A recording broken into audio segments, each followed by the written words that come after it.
2D entertainment தயாரிப்பில் கார்த்தி மற்றும் அரவிந்த் சாமி நடிக்கும் மெய்யழகன் செப்டம்பர் 27 முதல் உங்கள் அபிமான திரையரங்குகளில். Mad Rabbit, India's finest audio wearable brand, starting at 999. அந்த படையப்பா படம் ரொம்ப பிடிக்கிறதுனால ரம்யா கிருஷ்ணன் தனியாக வந்து அதை மாதிரி இருக்கணும், அப்படி இருக்கணும், அதை மாதிரி சாரி, அதை மாதிரி அடிக்க, அதை மாதிரி ஒரு உள்ளுக்குள்ளே வாழ்ந்துருக்கேன். ஆன் ஸ்பாட்லேயே ரஜினி சாருக்குலாம் ரிஹர்சலே கொடுக்கல, சூப்பராக பண்ணிட்டாங்க. மேம் கூட 1 டே தான் வந்தாங்க, ஆஃப் டே தான் வந்தாங்க. மேம் நீங்கள் எதுக்கு வந்தீங்கன்னு தான் கேட்டேன். ஏன்னா பார்த்த உடனே ஆடிட்டாங்க, இம்மிடியட்டாக கிளம்பிட்டாங்க.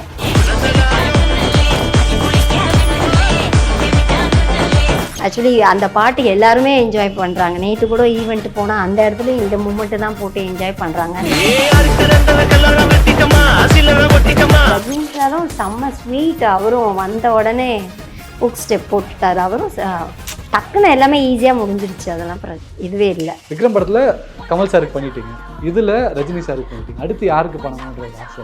விஜய் சார். வீட்டில் நான் எதனா ஒரு வேலை பண்ணாலோ, க்ளீனிங் பண்ணாலோ, எதனா பாட்டு, அப்போது டிவி முன்னாடி தான் பாட்டை போட்டு அதுக்கேற்ற மாதிரி ஆடிக்கிட்டு, சும்மா நான் டிவியை பார்த்து ஆடிக்கிட்டு, அது மாதிரி பயங்கர இன்ட்ரெஸ்ட்டாக இருப்பேன். சின்ன வயசுலேருந்தே இன்ட்ரெஸ்ட்டு. ப்ளஸ் எனக்கு எங்கள் அக்கா 2 அக்கா டான்சர்ஸ் தான். அதனால் ஈஸியாக நான் அவங்க சப்போர்ட் இருக்கிறதுனால சின்ன வயசுலேயே நான் வந்துட்டேன். அந்த டான்ஸ்லேயே இருக்கிறதுனால தான் கடவுள் புண்ணியத்தில் எந்த டேப்லெட்டும் போடலை.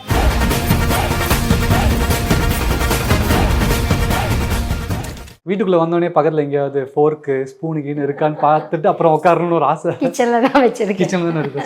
ஏன்னா விக்ரம் பார்த்ததுக்கு அப்புறமா வரும் பக்கத்தில் ஏதாவது இருக்கான்னு பார்த்துட்டு உட்கார வேண்டிய பயம் இல்லை, தைரியமாக உட்காரலாம். ஏஜென்ட் டீனாவாக வந்ததுக்கு அப்புறமாவே எங்கள் மனசில் நீங்காத இடம் பிடிச்சிட்டிங்க. இன்னைக்கு மனசிலாயோ வைரலாக ரீல்ஸில் எல்லாருமே ஒவ்வொருத்தரும் அந்த சாரி கட்டிட்டு அதே மாதிரி பர்ஃபார்ம் பண்ணுறதுன்றது ரீல்ஸில் ட்ரெண்ட் ஆகிட்டு இருக்கு. அதெல்லாம் பார்க்க எப்படி இருக்குங்க? அதெல்லாம் பார்க்க சந்தோஷமாக இருக்குது. ப்ளஸ் எங்கள் தினேஷ் மாஸ்டர் தான் அது. நாங்கள் பண்ணோம் 500 பாய்ஸ் கேர்ள்ஸ் வச்சு நல்லா பண்ணோம். ஆக்சுவலி அந்த பாட்டு எல்லாருமே என்ஜாய் பண்ணுறாங்க. நேற்று கூட ஈவெண்ட் போனால் அந்த இடத்துல இந்த மூமெண்ட்டு தான் போட்டு என்ஜாய் பண்ணுறாங்க. ரொம்ப சந்தோஷமாக இருக்குது. இந்த பாட்டு இந்த அளவு ரீச் ஆனது ரொம்ப ரொம்ப சந்தோஷமாக இருக்குது. ஒரு ரீல் இந்த பக்கம் பயங்கரமாக ட்ரெண்ட் ஆகிட்டு இருக்குன்னா அப்படியே கட் பண்ண இன்னொரு ரீலும் பயங்கரமாக ட்ரெண்ட் ஆகிட்டு இருக்கு. என்ன ரீல் அது? நீங்கள் மஞ்சு வாரியர் மேம்க்கு வந்து சொல்லி கொடுத்துட்டு இருந்தவர். எஸ், சொல்லி கொடுத்தது. ஆமாம், அது போட்டு வைரலாக இருக்குது. இங்கே உங்களை இந்த காஸ்டியூம் பார்க்குறதும் அதில் இந்த காஸ்டியூம் வந்து கம்ப்ளீட்டாக அவங்களாவங்கன்ற ஜோனில் இருக்குது. ஸோ அந்த ரீலுமே பயங்கரமாக வைரலாக நிறைய பேர் ஷேர் பண்ணுறாங்க. ஆமாம், அந்த மொமெண்ட்டை பற்றி சொல்லுங்கள். அதே இங்கே யூனியன் ஆஃபீஸில் தான் மேம் வந்தாங்க. 1 டே வந்து உடனே கற்றுக்கிட்டாங்க. இமிடியட்டாக டக்குன்னு கற்றுக்கிட்டாங்க. அவங்க லேட்லாம் பண்ணல, ஈஸியாக கற்றுக்கிட்டாங்க. செம்ம ஸ்வீட். அவங்களும் நல்லா மூமெண்ட், அவங்கக்கிட்டே மூமெண்ட் நல்லா இருந்துச்சு. ஜாலியாக ஹாப்பியாக நல்லா ஸ்வீட்டாக பேசுனாங்க. மேடையிலே பார்த்துருப்பீங்க அவங்க எவ்வளோ ஸ்வீட்டாக பேசுகிறாங்கன்ட்டு. அண்ட் இந்த பாட்டோட ஹூக் ஸ்டெப் வந்து பயங்கரமாக ட்ரெண்ட் ஆகுது. சார் ரஜினி சார் போட்டதுலேருந்து பயங்கர ட்ரெண்ட் ஆகுது. அந்த ஹூக் ஸ்டெப்ஸ்லாம் எப்படி பிடிப்பீங்க? அவங்க தினேஷ் மாஸ்டரோட நீ ஒர்க் பண்ணதாக இருக்கட்டும், எப்படி கரெக்டாக அழகாக பிடிக்கிறீங்க எல்லாரையும் பர்ஃபார்ம்? ஆக்சுவலி எங்கள் மாஸ்டர் தான் அதை போட்டது. ப்ளஸ் எங்கள் மாஸ்டர் ஆக்சுவலி அந்த இடத்துல ஸ்பாட்டில் கம்போஸ் பண்ணும் போது அப்படியே பார்ப்பாங்க என்னடா இதுன்ட்டு. அதுக்கப்புறம் சூப்பராக வந்துடும். எங்கள் மாஸ்டர் கட்டிங்கில் எல்லாம் கரெக்டாக அப்படி இப்படி கூட்டு வந்து கரெக்டாக பண்ணிவிடுவார். சூப்பராக பண்ணுவார். யோசிச்சுக்கிட்டே இருப்பார். பெரிய கம்பெனி பெரிய ஷூட்லாம் பண்ணும்போது ஊக் ஸ்டெப்புக்கெல்லாம் பயங்கரமாக யோசிச்சுட்டு தான் இருப்பார். யோசிச்சுட்டு சிம்பிளாகவும் இருக்கணும். ஆர்டிஸ்ட்டை ரொம்ப கேர் பண்ணிப்பார். பயங்கரமாக கேர் பண்ணிப்பார். ஃப்ளெக்சிபிளாக கேர் பண்ணுவார் அதிலலாம். அண்ட் ரஜினி சார் பொறுத்த வரைக்கும் ரொம்ப பெருசாக டான்ஸ் ஆடி அந்த மாதிரி இது வரைக்கும் பண்ண மாட்டார். ஆனால் ரொம்ப சிம்பிளாக பண்ணுவார். அதுவே ரசிக்கும்படியாக இருக்கும். ரொம்ப சின்ன சின்ன மூமெண்ட்ஸாக இருக்கும், பட் ரசிக்கும்படியாக அமையும் அது. ஸோ இந்த இடத்துல ரஜினி சாருக்காகவே டெய்லர் பண்ண ஸ்டெப்பாக அது இல்லை ஜென்ரலாகவே அதான் ஃபிக்ஸ் பண்ணியிருந்தீங்க? இல்லை, ஜென்ரலாக அதான் ஃபிக்ஸ் பண்ணோம். ஆனால் ரஜினி சாரும் செம்ம ஸ்வீட். அவரும் வந்த உடனே ஹுக் ஸ்டெப் போட்டுட்டார். அவரும் டக்குன்னு எல்லாமே ஈஸியாக முடிஞ்சிடுச்சு. அதெல்லாம் இதுவே இல்லை. ஆன் ஸ்பாட் பற்றி கொஞ்சம் பேசலாம் மேம். ஏன்னா அது நீங்கள் சொல்லும்போது 500 பேர்கிட்ட இருக்காங்க. அப்படிங்கும்போது 500 பேரை கோஆர்டினேட் பண்ணி ஒருத்தர் தப்பு பண்ணாலும் ரீடேக் எடுக்கணும். ஸோ சாதாரணமான விஷயமே கிடையாது. ஒரு மல்டிபிள் ஆங்கிள்ஸ் எடுக்கணும். ஸோ அந்த ஸ்பாட் எப்படி இருந்தது? ஸ்பாட்டில் ஜாலியாக இருந்துச்சு. அந்த செட்டு கேரளா செட்டு நல்லா பிரம்மாண்டமாக இருந்துச்சு. சூப்பராக இருந்துச்சு. அந்த செட்டு அவுடோர் பண்ணுற மாதிரி இருந்துச்சு. ப்ளஸ் எல்லாமே ஜாலியாக நல்லா கலகலன்ட்டு. நைட் ஷூட்டு தான் போனது. ஆனால் நைட் ஷூட்டு போனது ஸ்டார்ட் ஆனதுலேருந்து பேக்கப் வரைக்கும் எங்களுக்கு டயர்டே தெரியல. ஜாலியாக அந்த மூமெண்ட் ஜாலியாக போச்சு. அங்கேயே மூமெண்ட் ஜாலியாக போச்சு. அதுவும் ரஜினி சாரெல்லாம் பக்கத்தில் இருக்கும்போது தூக்கன்றதே வராது. பிரைட்டாக ஆகிடும்ல. அண்ட் அங்கே அவ்வளோ க்ரௌடுமே ரஜினி சார் மாதிரி ஸ்டார் இருக்காங்க, மஞ்சு வாரியர் இருக்காங்க, இவ்வளோ எல்லாமே ஸ்டார்ஸ் அந்த இடத்துல. அனிருத்தும் அந்த இடத்துல இருந்திருந்தாரு. அவரும் வந்தார் 1 டே அன்னைக்கு. அவரும் வந்தார், ரஜினி சாரோட ஆடினார். அதுவும் போயிட்டு இருக்கு இதுல. கரெக்டாக தான் போயிட்டு இருக்கு அதுவும். ஆமா, அதுவும் அவரும் ஆடினார், ஒன் டே வந்து ஆடினாரு. அவர் மூமெண்ட்டும் சூப்பரா இருந்தது. அண்ட் இத்தனை பேர் இருக்கும்போதுமே, இவ்வளோ ஸ்டார்ஸ் இருக்கும்போது அங்கே இருக்கிற 500 டான்சர்ஸாக இருக்கட்டும், அதில் க்ரௌடுமே அட்மாஸ்பியர்ஸ் இருப்பாங்க, எல்லாருமே வந்து அந்த ஸ்டார்ஸோட செல்ஃபி எடுக்கணும், அவங்களை நின்று பார்க்கணும். இந்த மொமெண்ட் ஒரு கேஸாக இருக்கும்ல, அது எப்படி ஹேண்டில் பண்ணி 500 பேர் அப்படிங்கும்போது? ரஜினி சாரும் செம்ம ஸ்வீட். ஷூட் முடிச்ச உடனே டான்சர்ஸ்க்கு ஸ்டில் கொடுத்தாரு, எல்லாருக்கும் வெயிட் பண்ணி கொடுத்தாரு, எல்லாரும் ஸ்டில் எடுத்தாங்க. என்ன டயர்டாக இருந்தாலும் அவர் அதெல்லாம் டயர்ட் மீன்ஸ்னால் அவர் முடிஞ்சவொடனே போனோம்ல, நின்று அழகாக கொடுத்தாரு. ப்ளஸ் அவரை பற்றியெல்லாம் நான் பேசுகிறதுக்கு எனக்கு இதே கிடையாது. செம்ம ஸ்வீட்டு, ஸ்பாட்டை விட்டு எங்கேயோ போக மாட்டார், ஆன் ஸ்பாட்லேயே தான் இருப்பார். And Rajini sir through the ages ரொம்ப வருஷமாக பார்த்துட்டு இருக்கிறோம், பல படங்களில் பார்த்துருக்கோம், நீங்களும் பார்த்துருக்கீங்க. நேரில் பார்க்கும்போது அவர் எவ்வளோ எனர்ஜெட்டிக், அவர் அவ்வளோ எனர்ஜி கேரி பண்ணுறாரு இல்லையா? எனர்ஜி எல்லாம் சூப்பராக இருக்குது அவரது, செம்ம எனர்ஜி. மூமெண்ட்டும் சரி, அந்த வாக், பேச்சு கீச்சு எல்லாமே அவர் எனர்ஜெட்டிக்காக தான் இருக்கிறாரு. அவர் சீரியஸாகவே அவர் ஏஜ் எல்லாம் டிஃப்ரென்ஸே கிடையாது. அவர் அதாவது ரொம்ப ஆக்டிவாக, இவரை பார்த்தா நம்ம இன்னும் ஆக்டிவாக இருக்கணுன்ற மாதிரி ஒரு எனர்ஜி ஆகுது. செம்ம எனர்ஜி, செம்ம ஸ்மார்ட்டு, செம்ம ஸ்வீட். ஆனால் எல்லாருக்கிட்டையும் நல்லா இதுவாக பேசுவார். நான் ஸ்பாட்டில் பார்த்தேன், செம ஸ்வீட்டானா, அவ்வளோதான். எனக்கு வேற எப்படி சொல்லணும்னு தெரியல. அண்ட் உங்களுக்கு பாட்டா இந்த மனசுல சாங்கா பிளேஸ்மெண்ட் எங்கே வரும்ன்றலாம் சொல்லியிருக்காங்களா? அதாவது இல்லை கம்போசிஷன் மட்டும்தான் நடந்ததாங்க? அது அங்கே கம்போஸ் நடந்தது. ஆல்ரெடி நாங்கள் ரிஹர்சல் பண்ணிட்டோம், மஞ்சு மேம் சொல்லி கொடுத்தோம். ரஜினி சாருக்கு அங்கே ஸ்பாட்டில் தான் சொல்லி கொடுத்தோம். ரிஹர்சல்ல இருந்து இந்த பாட்டு ஃபுல்லாக கம்ப்ளீட்டாக ஷூட் பண்ணி முடிக்க எவ்வளோ நாள் ஆச்சு மேம்? ரிஹர்சல் ஸ்டார்ட் பண்ணி டே 1லேருந்து ராப் வரைக்கும். ஆக்சுவலி அது 6 days போச்சுன்னு நினைக்கிறேன். 6 days 5 days தான் போச்சு. ரிஹர்சல் ஷூட் ரெண்டுமே சேர்த்து? ரிஹர்சல் தனியாக. ரிஹர்சல் ஒரு ஒன் டே தான் போச்சு. ரிஹர்சல். ஆனால் இப்போ நாங்கள் பார்த்தது வந்து லிரிக்கல் வீடியோவை தான் பார்த்துருக்கோம். லிரிக்கல் வீடியோ வரும், நடுவில் அந்த ஹூக் ஸ்டெப் மட்டும் நடுவில் ஆடுறாங்க, லிரிக்கல் வீடியோ வருது. பட் ஓவராலாகவே அந்த சாங்கில் டான்ஸ் ஸ்டெப்ஸ் எப்படி இருக்குது, எப்படி வந்திருக்கு அந்த வீடியோ? ஃபைனல் அவுட்டாக நல்லா வந்திருக்கு. நீங்கள் தான் பார்த்து சொல்லணும். வரப்போகுது, விரைவில் சீக்கிரமாக வருது. மற்றதையும் நீங்கள் பார்த்து நீங்களே சொல்லுங்கள். அது ஏதாவது ஒன்று எக்ஸ்பெக்ட் பண்ணலாமா மேம்? இது நீங்கள் எக்ஸ்பெக்ட் பண்ணலாம் அந்த பாட்டில் அப்படின்னா, ஒரு எக்ஸ்க்ளூசிவாக ஏதாவது சொல்லுங்களேன், இது இருக்கும் அந்த பாட்டில் அப்படின்னா, இந்த விஷயம் இருக்கும். அவர் ஸ்பாட் அந்த ஊக் ஸ்டெப்லாம் சேரில் வச்சு பொசிஷன் பண்ணும்போது அவரே ஆன் டேக்கில் அவர் மூமெண்ட்லேயே அழகாக பண்ணிட்டாரு. அதெல்லாம் பயங்கர கிளாப், அங்கேயே கிளாப் பண்ணாங்க, செமையாக பண்ணார். அண்ட் மஞ்சு வாரியர் மேம் பற்றி பேசும்போது, நீங்கள் அவங்க ட்ரெயின் பண்ணிட்டு இருந்த வீடியோவும் ட்ரெண்ட் ஆச்சு, அதுலேருந்து அவங்க கிட்ட நிறையா கேட்கணும்னு நினைக்கிறேன். எஸ், கேளுங்க. அவங்க எப்படி மேம் பர்சனலாக ரொம்ப கூலாக என்ன மாதிரியா பர்சன் அவங்க? அவங்களுக்கு செம ஸ்வீட் அவங்க. எனக்கு அங்கே ரிஹர்சல் முடிச்சிட்ட உடனே கூட எனக்கு சின்ன கிஃப்ட் கூட கொடுத்தாங்க, ஒரு கிட்டு. அது அழகாக கொடுத்தாங்க, அக்கா வச்சுக்கோங்கன்னு சொல்லி. அது கூட ரீல் ட்ரெண்ட் ஆச்சு, அது கொடுத்தாங்க. ப்ளஸ் அவங்களும் பயங்கர வந்தோடனே கற்றுக்கிட்டு அப்படியே அன்பாக எல்லாருக்கிட்டையும் அன்பாக பேசுகிறாங்க. அவங்க ஸ்பீச்சும் செமையாக இருக்குது. அவங்க ஸ்பீச்சு, ரஜினி சார் ஸ்பீச்செல்லாம் வேறு லெவல். அது ரஜினி சார்தெல்லாம் ஃபுல்லாக வேறு லெவல். எல்லா பேச்சும் கருத்து, அது வெயிட்டிங்கில் இருப்பான் அவர் என்ன பேசுகிறாரு அப்படின்ட்டு. நல்லா ஃபுல் மீனிங்ஸ், நல்ல வைப்பு, சூப்பர் வைப்பு ரஜினி சார். அண்ட் நம்ம ஒரு படத்துக்கு ஒர்க் பண்ணியிருக்கோம், அந்த படத்தில் ஒரு முக்கியமான லீடுக்கு நம்ம பெர்ஃபார்ம் பண்ணி சொல்லி கொடுத்துருக்கோம். அப்படிங்கும்போது இதெல்லாமே சந்தோஷமான மூமெண்ட் தான். பட் அந்த ஆடியோ லான்ச்னு ஒன்று நடக்குது, டீசர் லான்ச் ஒன்று நடக்கும்போது அந்த இடத்துல நம்ம இருக்கிறதுன்றது ரொம்ப சந்தோஷமான விஷயம். அதுக்கான அங்கீகாரமும் கிடைக்குது அங்கே. அந்த தருணத்தை பற்றி பேசலாம். நிறைய பேர் எக்ஸ்பெக்ட் பண்ணுற ஒரு இடம் தான் அது. அந்த ஸ்டேஜில் வந்து ஆக்சுவலி மாஸ்டர் தான் ஊக் ஸ்டெப்பு கரெக்டாக மேலே கூப்பிட்டாங்க. இந்த பக்கம் என்னையும் நீங்களும் போங்கன்ட்டாங்க. சும்மா நான் அந்த ஊக் ஸ்டெப் போட்டு நான் இறங்கிட்டேன். அது அனில் சார் எல்லாருமே அந்த ஊக் ஸ்டெப் ஆன் ஸ்டேஜில் எல்லாருமே அந்த மூமெண்ட் பண்ணாங்க. அனில் சார்லாம் சூப்பர் வைப்பாக பண்ணிட்டார் அந்த இதில். அண்ட் இந்த 3 பேர் இப்போ 3 ஸ்டார்ஸ் அதில் பார்த்தோம் நாங்கள், Rajini sir, Manju Warrier ma'am and Anirudh. நாங்கள் அந்த வீடியோ பார்க்கும்போது 3 பேரில் உங்களை பொறுத்த வரைக்கும் இந்த குவிக்கஸ்ட் லேர்னர் ஆஃப் ஸ்டெப்ஸ்னா யார் சொல்லுவீங்க? டக்குன்னு பிடிச்சிட்டாங்க.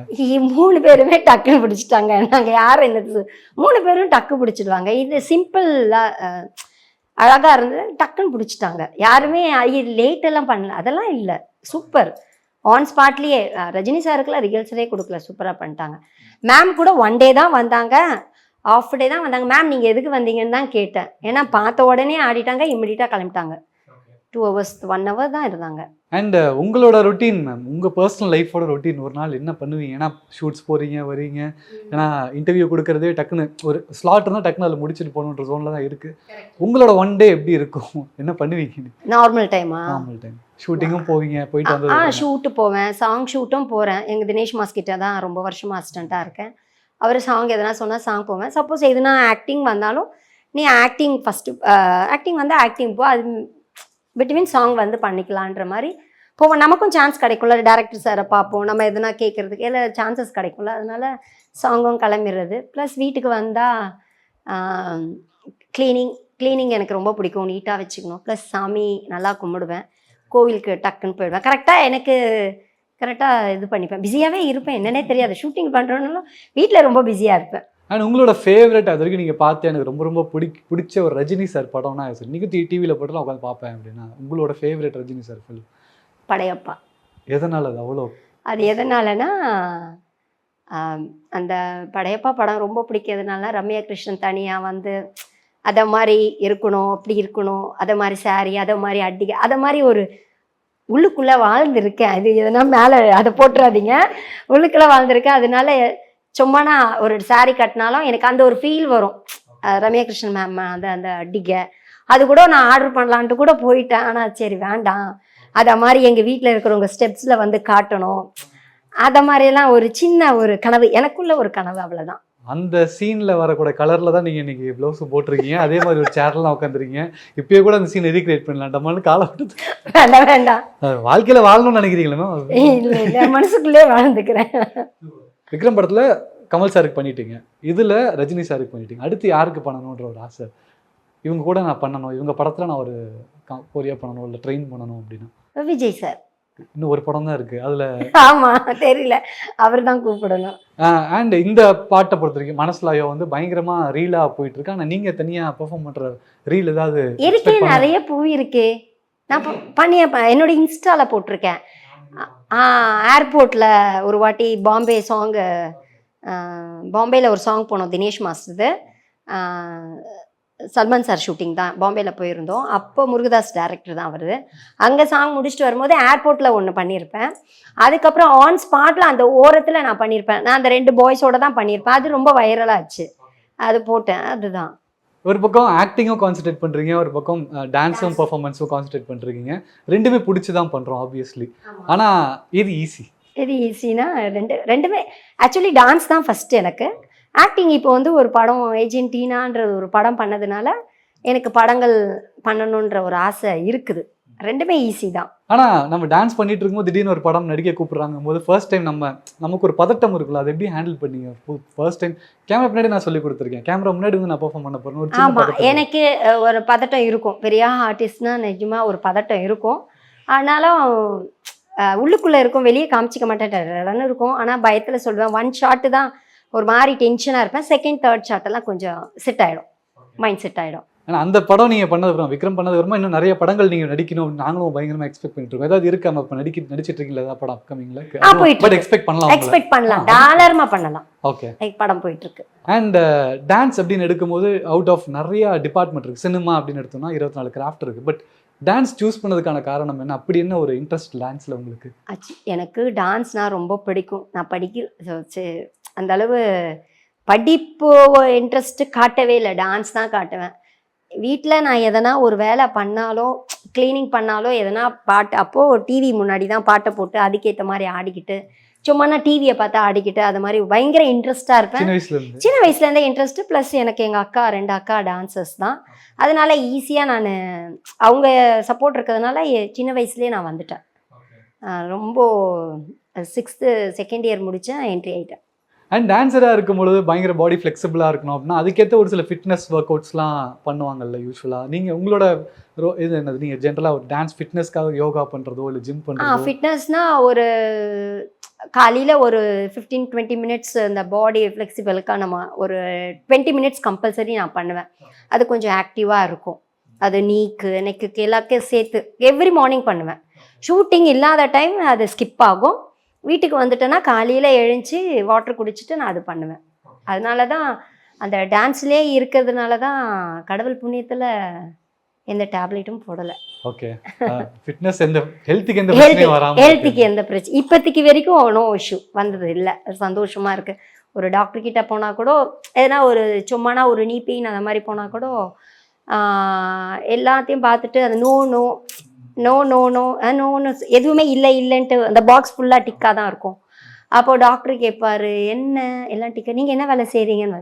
நான் கொரியோகிராஃபர் அசிஸ்டண்ட்டாக வச்சுட்டு அதுக்கப்புறம் பேசுவார். அண்ட் வெளியே நிறைய பேர் இப்போ இன்ஸ்டாகிராமில் பார்க்க முடியுது, டான்ஸிங்ன்றத பேஷனாக வச்சுட்டு டான்ஸர் ஆகணும், சினிமா போகணும் அப்படின்ற இன்ட்ரெஸ்ட்டோடு சுற்றுவாங்க. ஆனால் எங்கே ஆரம்பிக்கணுன்ற பாயிண்ட் தெரியாமல் இருக்குது. ஸோ இப்போ நீங்கள் அவங்களுக்கெல்லாம் அட்வைஸ் பண்ணிங்கன்னா மேபி இப்படி தான் ஸ்டார்ட் பண்ணும், கோரியோகிராஃபர் அசிஸ்டன்ட் ஆகணும்னா என்ன பண்ணணும் அப்படின்றது அவங்க கிளியராக புரியும். நீ அந்த மாதிரி ஏதாவது நான் சொல்லுவேன். அது இப்போ ரூல்ஸ் மாற்றிருக்காங்க. இத்தனை வருஷத்துக்கு குரூப்பில் இருக்கணும், அதுக்கப்புறம் தான் அசிஸ்டண்ட் ஆகணும், இத்தனை வருஷம் கழிச்சு தான் மாஸ்டர் ஆகணும். அதை மாதிரி யூனியனில் கொஞ்சம் மாற்றி மாற்றி போட்டிருக்காங்க. இப்போ நான் வந்து டான்ஸர் ஆகணும்னு நினைக்கிறேன், சினிமா வரணும்னா நான் யாரை காண்டாக்ட் பண்ணணும்? காண்டாக்ட்னா நம்ம யூனியன் ஆஃபீஸ்க்கு வரணும், பே பண்ணணும். ப்ளஸ் உங்களை முன்னெல்லாம் உடனே எடுத்துருவாங்க. இப்போல்லாம் ஆடை வச்சு பார்த்து ஹைட்டாக ஃபேராக கலராக இருந்தால் இம்மிடியட்டாக இஷ்யூ பெருசாக வராது, டக்குன்னு எடுத்துருவாங்க. அவங்களும் பிஸி ஆகிடலாம். அண்ட் தினேஷ் மாஸ்டர், அவரை மீறி நம்ம போயிடவே முடியாது. அந்த படத்தில் நிறைய படங்கள் அவர் ஒர்க் பண்ணதை பார்த்துருக்கோம். நிறைய ஹூக் ஸ்டெப்ஸ் பிடிச்சிருக்கு, அவரோட ஒர்க் ரொம்ப பிடிச்சிருக்கு. நீங்களும் அவரோட ரொம்ப வருஷம் ட்ராவல் பண்ணுறீங்க. ரொம்ப வருஷம் ட்ராவல் பண்ணிட்டு இருக்கேன். அவரும் எப்படின்னா அவரோட ட்ராவல் பண்ணுற பாய்ஸும் சரி கேர்ள்ஸும் சரி விட மாட்டார். இப்போ நாங்கள் அசிஸ்டண்ட்டாக லைஃப் லாங் ட்ராவல் பண்ணிட்டு இருக்கோம்ல, ஒருத்தரையும் விட மாட்டார். பழைய அசிஸ்டண்ட்னா சொல்லுவாங்க இவ்வளோ வருஷமா இவ்வளோ இது அப்படின்னு சொல்லுவாங்க. இல்லை நம்ம பசங்கன்ட்டு நல்லா இதுவாக இருப்பார், விட மாட்டார். அவங்க டோட்டலாக நல்லா பார்த்துப்பார். அது பிரச்சனையே இல்லை. சூப்பராக பார்த்துப்பாரு. அவர்கிட்ட தான் இருக்கும். அவர்கிட்ட வேலை செய்கிறவங்க கரெக்டாக ஸ்டில் கண்டினியூ ஒரு 10 பாய்ஸ் 10 கேர்ள்ஸு எல்லாமே ட்ராவல் அப்படியே தான் ட்ராவல் ஆகிட்டு இருக்கும். அண்ட் ஸ்டார்ஸ் எல்லாம் செட்டில் எப்படின்னு பேசிட்டோம். தினேஷ் மாஸ்டர் செட்ஸில் எப்படி ரொம்ப கோவப்பட்டு ஏதாவது இது பண்ணுவாரா? கூல் டைப்பு, டென்ஷன் ஆக மாட்டார், நல்லா சிம்பிளாக என்ன இருந்தாலும் குவைட்டாக. ஆனால் சிலருங்கெல்லாம் கேட்பாங்க மாஸ்டர் கிட்டே கேட்குறது, நீங்கள் டேரெக்டாகவே மாஸ்டர் கிட்டே கேட்கலாம், பிரச்சனையே இல்லை. மாஸ்டர் வந்து அவர் டைரக்டாக மூவ் பண்ணிட்டோம்னா அதெல்லாம் அவர் செம ஃப்ளெக்சிபிள், அதெல்லாம் சிம்பிளாக தான் இருப்பார், செம சிம்பிள். அண்ட் அவர் வந்து ஒரு ஹூக் ஸ்டெப் எடுக்கிறது எல்லாமே பயங்கர வைரல் ஆகுது. ரீசெண்ட் டைம்ஸில் பண்ணுறது எல்லாமே பயங்கர வைரல் ஆகுது. அதை உங்ககிட்ட கன்வே பண்ணும்போது அவர் பெர்ஃபார்மன்ஸ் பண்ணி சொல்கிறது, ஆப்வியஸ்லி கதை ஒரு டேரக்டர்னா கதை சொல்லிடுவேன், பட் ஒரு கோரியோகிராஃபர்னா பெர்ஃபார்ம் பண்ணி தான் காட்ட முடியும். ஸோ பல டைம் அவரோட பெர்ஃபார்மன்ஸ் நீங்கள் பார்க்கும்போது உங்களுக்கு எப்படி இருக்கும்? லைக் நம்ம ஹூக் ஸ்டெப்பை கிராஸ் பண்ணணுன்றது மைண்டில் இருக்குமா, நம்மளை மறந்து பெர்ஃபார்மன்ஸை பார்ப்பீங்களா? இல்லை, அவர் சொல்லும் போதே அவர் சொல்லுவார் இந்த பேட்டர்ன் இப்படி பண்ணிடுங்கன்னு. ஆக்சுவலி அவர் தான் ஜட்ஜ் பண்ணுறது, நாங்கள் சொல்கிறது இல்லை. அவர் சொல்கிறத பண்ணுவோம். சப்போஸ் எதுனா ஒன்றா நாங்கள் சிலது சொல்கிறது கூட அவர் கேட்டுப்பார், இல்லை நோ அப்படியெல்லாம் சொல்ல மாட்டார். சிலது அவர் சொல்கிறது டோட்டல் 100% அவர் தான் இருக்கும். எதுனா ஒரு சின்ன சேஞ்ச் எதனா சொன்னால் கூட ஓகேடா அப்படின்னு தான் எங்களுக்கிட்டே ஃப்ளெக்சிபிளாக தான் இருப்பார். அப்போ ஆர்டிஸ்ட்டுக்கிட்ட எந்த அளவு ஃப்ளெக்சிபிளாக இருப்பார். அண்ட் கிட்ஸ் கோரியோகிராஃபி அப்படிங்கும்போது நிறைய அசிஸ்டன்ஸ் இருப்பாங்க, அவங்களுமே நிறைய டிபார்ட்மெண்ட்ஸ் பார்க்க வேண்டியது இருக்குது. ஏன்னா கேமரா மானிட்டர் ஒருத்தர் பார்க்கணும், கேமரா கிட்ட இருக்கணும், ஆர்டிஸ்ட் கோஆர்டினேஷன் பார்க்கணும், கண்டினியூட்டி, காஸ்டியூம்ஸ் எல்லாமே கோரியோ டீம் கிட்ட தான் வரும். ஸோ அப்படிங்கும்போது நீங்கள் இந்த பாட்டை பொறுத்தவரைக்கும் நீங்கள் எந்த டிபார்ட்மெண்ட் பார்த்தீங்க? அண்ட் அது ரொம்ப கஷ்டமாக ஃபீல் பண்ண விஷயம். காஸ்டியூம் பாம்பே கேர்ள்ஸ் எல்லாம் வந்தாங்க. காஸ்டியூம் எல்லாம் நான் இமிடியேட்டாக அதெல்லாம் பார்த்து கரெக்டாக அதெல்லாம் கொடுத்துடுவேன், அதெல்லாம் பிரச்சனை இல்லை. கூட அவங்களோட கோஆர்டினேட்டர், நம்ம கோ-டைரக்டர் இருக்காங்கள்ல, டைரக்ஷன் டிபார்ட்மெண்ட் ஹர்ஷா, அவங்கெல்லாம் பக்கத்தில் இருந்தாங்க. அவங்க சொல்லுவாங்க மாஸ்டர் நீங்கள் பாருங்கள். நான் ஹர்ஷாவை பக்கத்தில் வச்சுக்கிட்டு இன்னொரு அசிஸ்டண்ட்டும் இருந்தாங்க, அவங்கள பக்கத்தில் வச்சுட்டு மாற்றி கொடுத்துட்டு எல்லாத்தையும் ஈஸியாக பண்ணியாச்சு. நம்மளாம் கற்றுமுடியா. பாம்பே அசிஸ்டன்ட் அவங்க கோஆர்டினேட்டர் பக்கத்தில் வச்சுக்கிட்டேன், நம்ம ஹர்ஷாவும் வச்சுட்டு இருந்தேன். ஈஸியாக டிவைட் பண்ணி கொடுத்தாச்சு. பட் இருந்தாலுமே இந்த படம் அக்டோபர் 10 ரிலீஸ் ஆகும்போது தேட்டரில் சீட்டில் ஒன்றும் உட்கார மாட்டான்றது 100% தெரியுது. எந்த ஸ்க்ரீன் மேட் இந்த ஸ்டெப்பை போடுறதுல குறியா இருப்பாங்க. அந்த ரீலுமே ட்ரெண்ட் ஆகும், அந்த ரீலும் வைரல் ஆகும், நீங்களும் பார்க்க தான் போறீங்க.